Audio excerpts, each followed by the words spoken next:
வணக்கம், நான் உங்கள் கடைசி விவசாயி மகன் 1000 டே சேலஞ்சில் இன்னைக்கு டே 5. இன்னைக்கு எங்கே வந்திருக்கோம் பார்த்தோம்னா மாணிக்கம் ஐயாவோட வாழை ஃபீல்டுக்கு தான் வந்திருக்கோம். வாழையில் என்னென்ன பிரச்சனை இருக்குன்னு ஐயாட்ட கேட்க போகிறோம். அதுக்கான தீர்வை நம்ம தர போகிறோம். ஐயா சொல்லுங்க ஐயா, வாழையில் வந்து என்னென்ன பிரச்சனை இருக்கு? அந்த கருப்பு கலர் பிரச்சனை, எது தண்டில் வந்து கருப்பு கலரில் வெடிப்பு வருதுங்களா? அருமையான மருந்து இருக்குங்க. அந்த கருப்பு கலர் தண்டில் வருதுங்களா, அதுக்கு வந்து அருமையான மருந்து இருக்குங்க. கார்பன்டாசிம்னு ஒரு மருந்து இருக்குங்க. அது வாழையில அந்த கருப்பு கலர் இருக்குங்களா, அந்த தண்டுல ஊத்தி விட்டாலும் சரி, இல்லைன்னா இன்ஜெக்ஷன் பண்ணுவாங்க. வாழையில இன்ஜெக்ஷன் பண்ணி விட்டாலும் சரி, அந்த நோய் அப்படியே நீங்கி வாடை நல்லா புலத்தள்ளி உங்களுக்கு ஈல்டு தருங்க ஐயா. இந்த மாதிரி என்ன பண்றீங்க?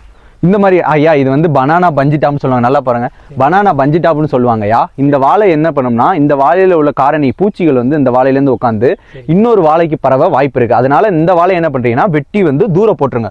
தூரம் போட்டுட்டீங்கன்னா உங்களுக்கு எந்த பிரச்சனையும் வராது. வாழை மற்ற வாழையில அருமையா இருக்குங்க ஐயா. சரிங்களா? உங்களுக்கு இப்போ வந்து பார்த்ததுல சந்தோஷம் தானுங்க.